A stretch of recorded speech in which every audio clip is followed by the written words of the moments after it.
माथावरि रिपेयारिंनि थाखाय एम सारा जा एसे हरदों बेखौ अपेनिं खालामनाय जाबाय।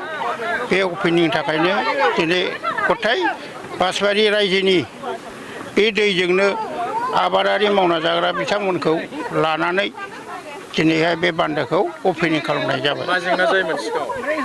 माबायदि जेंना जायोमोन? सिगाङाव जेंनाया बानाबा गासिबो लोमजोबलाङो।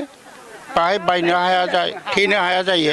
बै गेजेरावबो बायनानै थेनायाव एम सारानो गावनो ट्रेक्टर हरनानै खोदों आरो दा बेखौबो गासिबो रिपेयारिं खालामनायनि थाखाय फैसा एसे हरनानै खोनायलाय बेखौ दिनैनो अपेनिं खालामनाय जाबाय। दा सुबिदाया जोंना बासबारिया ओरैबायदि सुबिदा जादों बेखौ होजोबनानै माने दैनि आंखाल गैया।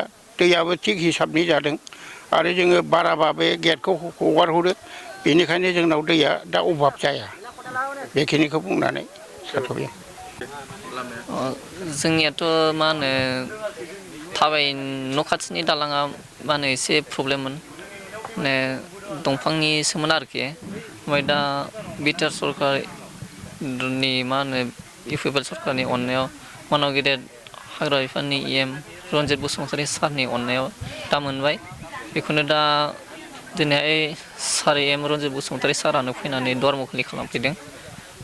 सारमोननिसिम आरो इउ पि पि एल सरकारनिसिम जोंनिनो मा होनो इउ पि पि एल सरकारनि आफादगिरि मानगदेब प्रमद बर' सारनिसिम रोजा रोजा साबायखर थाबाय।